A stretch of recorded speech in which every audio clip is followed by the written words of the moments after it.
in the NFL who we don't really know who's going to be getting their wide receivers the ball at the beginning of the year. Yeah, And yes, I we think do. you know who I'm Yeah, talking I about. know exactly what you're And talking about.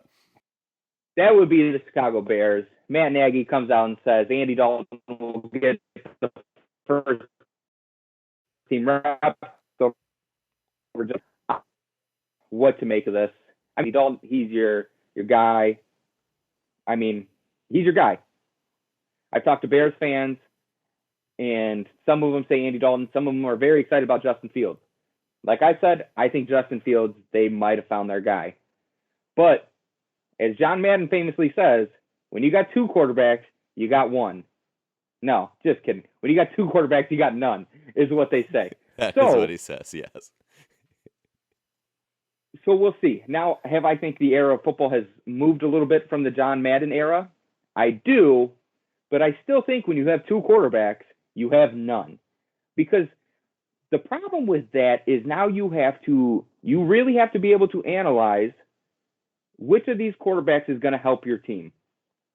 And you have to do it in such a way that your fan base is on board with your decision.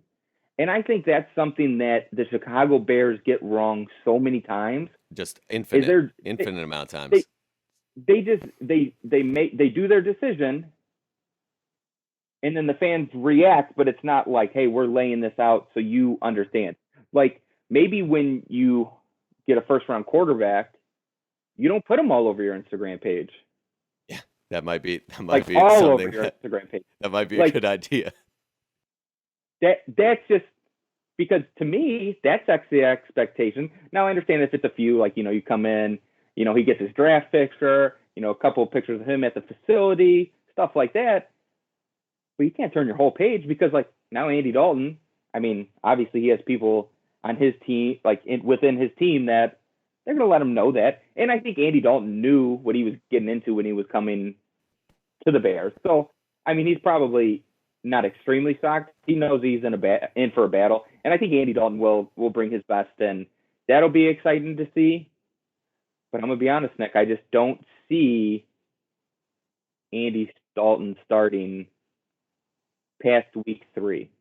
I couldn't agree with you more. This is not some this is not Skip and Shannon. We're not gonna. This is not. I'm not taking the other side of that argument. I agree wholeheartedly. I think yeah, that's the nature of the Bears, man. In the history of the Bears, this is what they do. This is what Bears fans do. We know it well. You and I know it very well. Yeah. Like this is what they do. I don't know if this is what they were doing back with George Hallis. I'm not that old, but like in my lifetime, I mean, for 30 years, this has been what the Bears do.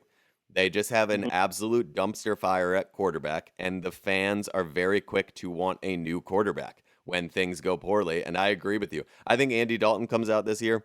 I think he throws, a pick. Like the first time he throws a pick this year, they'll be chanting for Justin Fields. It's the reality of it. Like you have to name Andy Dalton the starter. I get it. I understand why that story's out there. You kind of have to, but man, like that fan base does not give a shit about that. They really do not care. Like the Bears name Matt Nagy coming out and saying Andy Dalton's our starter means literally nothing to the Chicago Bears fan base. No.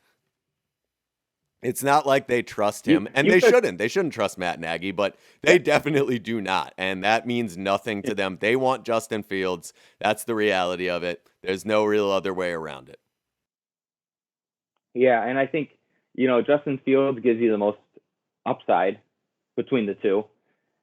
So, yeah, it'll be interesting to see. And I mean, I will say it, but like I do feel bad for Bears fans because like this is like the situation you do not want to be in with your team is you have a terrible 100%. relationship with past quarterbacks, and now this little molehill that was back in the late or back in the 90s has now become a mountain for the Bears to climb this this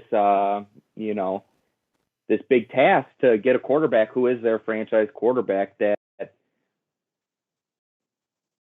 is consistent and does put the best product for the Bears on the table.